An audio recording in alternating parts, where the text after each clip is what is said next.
finally, some full project descriptions, and these are grant winners. Now, a sidebar here, if you're going online trying to find successful project descriptions for individual artist grants, it's pretty hard to find. And the reason is because individual artists don't usually want to share about their project ideas online because of, intellectual property and all that. So if you go looking, you might get you're going to get a small sampling, and it might not be like perfect examples just because it's such a small sampling.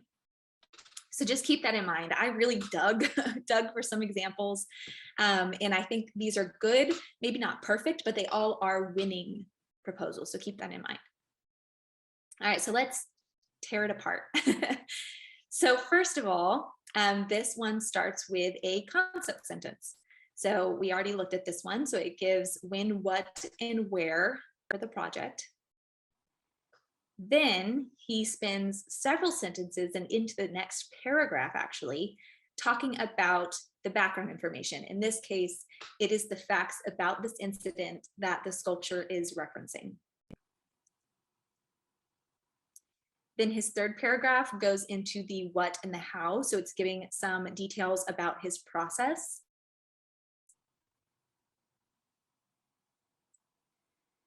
Then the last paragraph gives a little bit of context and relevance. So this is part of a larger show that's dealing with a theme of underground spaces.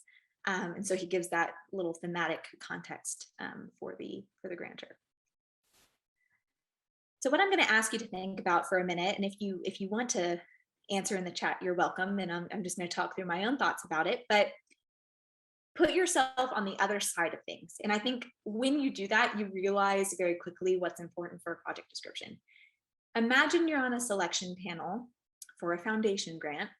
You have $5,000 to award to a project in the visual arts.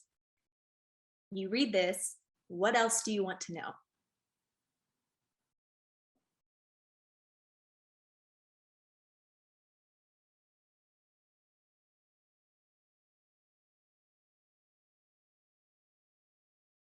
The chat and see.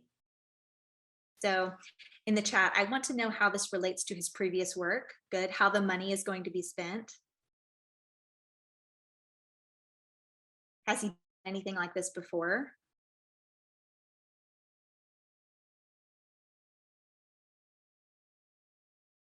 Why is it important that a specific event is showcased? Yeah, any lingering? No, it's a skim here, but what inspired this particular focus?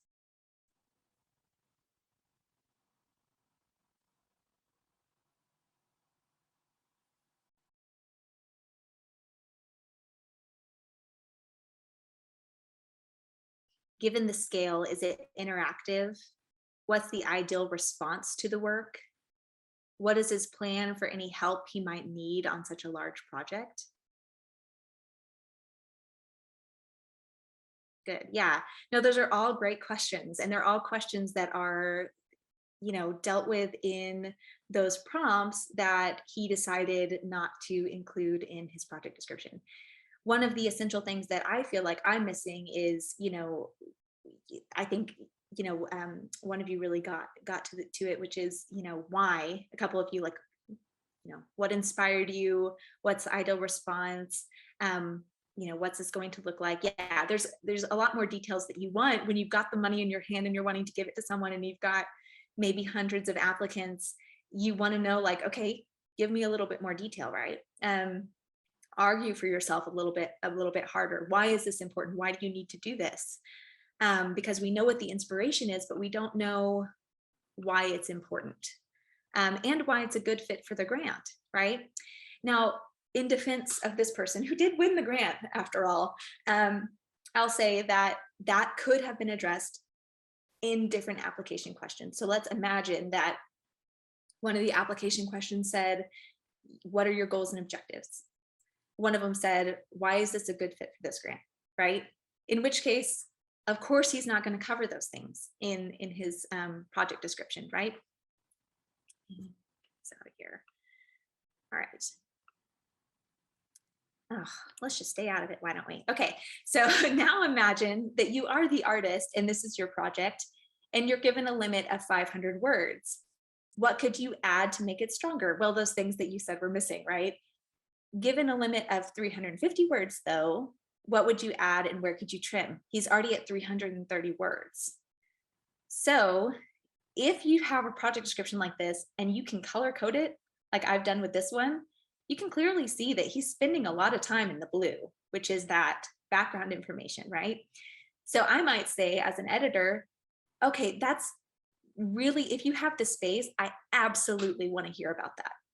If you don't have the space, that's where you cut, right? Because it's not talking about your project. It's talking about the background information for your project, which is important and interesting. But if you don't have the space, you don't have the space. So I might cut that in half and then talk more about the why, which is what a lot of us were interested in. So it's a great sort of series of steps to go through when you're in the revision stage of your own project description. Imagine yourself on the other side of things, knowing what you now know about project descriptions. What do you want to know? Oh, goodness. I keep doing that. I don't want to go through those builds again. All right, let's go to example 2 and sort of think through the same things, the same questions as we go through this one. So this is a site-specific movement piece. Starts with a concept sentence again. Tells us the what and the when, very simply, very directly. Perfect first sentence.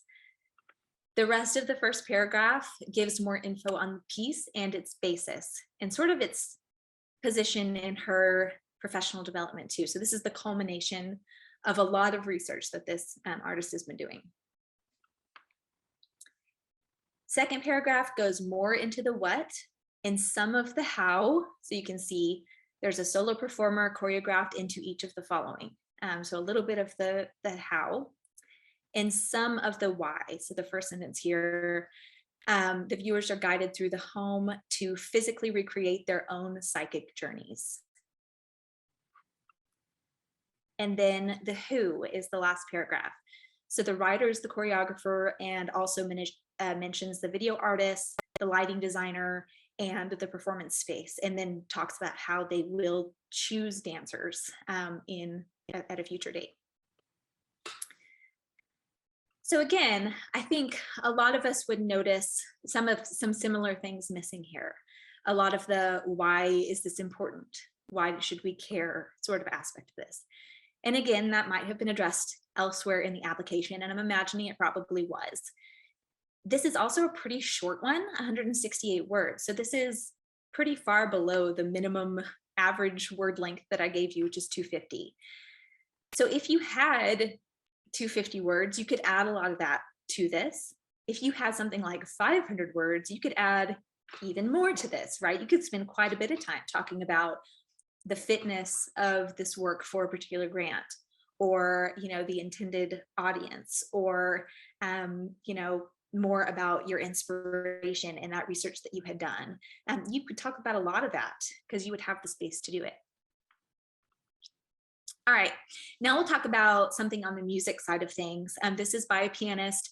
This pianist actually has several of his successful project descriptions on his website, which I've linked in the handout that you can look at. This is one of them.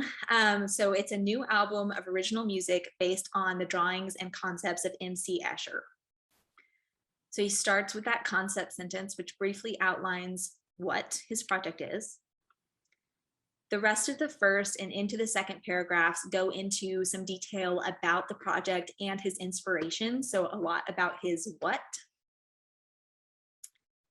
And especially that second paragraph goes into like the music itself. It's similar to traditional jazz tunes written for solo piano. However, what's unique about them is such and such and such. So he's actually saying like, this is what's different about my project. So that blends a little bit into the why zone as well. Background information on the inspiration piece here. So those Metamorphosis 2 Now, if I were his editor, I might say, recommend some reorganization here, because he talks about Metamorphosis 2 up in the first paragraph, and then talks about the music itself, and now he's back to talking about the inspiration. For such a short document, I might say, okay, let's just leave the inspiration to that third paragraph and not bounce around so much. So that's part of that revision process where you're making sure all like topics are combined together. Again, successful grant proposal, but if I were the editor, that's probably what I would recommend. Then he goes to what the donor would actually be supporting here. So with the funding provided by the council, I will have an album's worth of music ready to be recorded by the end of 2008. Perfect. That's so clear and a great way to start that final paragraph. The rest of the final paragraph talks about how the project will achieve the goals he's setting for himself and how it will advance his career. Now, this one is the one I was talking about earlier when you asked, should I end with an ask? And I said, there's one that sort of verges on that of he sort of addresses the committee here and says, thank you for, considering me. I would say don't waste your word count on that in the project description. That sounds really rude, but it's because that's more appropriate for like a cover letter where you are directly addressing the committee. You're saying, dear committee, dear organization, and you end with thank you so much for your consideration and your time and whatever. So that's a little bit more appropriate in a letter format versus a project description format, which is more of an essay format, not a letter. But again, it's a nice thing. It's not like I'd be like, that's not supposed to be in here if I were on the committee, but I'd say just don't waste your word count on it here. All right, now, for the last example, I'd like to touch on the literary side of things. It's not a completely different structure or anything. You're basically doing all of the same things, all of the same prompts that we've been talking about this whole time. You just have your own words for them, right? So instead of describe your what, you might say, provide a synopsis, right? So I wanted to spend a little time just saying, what's particular in this case. So things to include: start with a concept sentence and an overall premise. Provide a synopsis, and not necessarily in this order. Well, concept sentence should come first, but everything else is not necessarily in this order. Provide a synopsis. Give us the major themes of your work, and give us its fitness to the grant you're applying for. You might also include your progress on the work so far, which also includes any other funding or support you've got on the project so far, and the relationship of this project to your body of work. So let's look at this. This is a proposal for a novel called Pulpy and Midge. The first couple sentences here briefly cover the what and then the premise. Then this author goes into the major themes of the novel. Then we get a synopsis. This is pretty lengthy, right? This is a pretty big chunk of that 384 words, which, you may or may not have room for, depending on what else you feel like is essential that you cover in your project description, depending on both your project and what else is included in the grant application. So those are the considerations. How long should you spend on your synopsis? Well, how much space do you have, right? Then she goes into why it's important.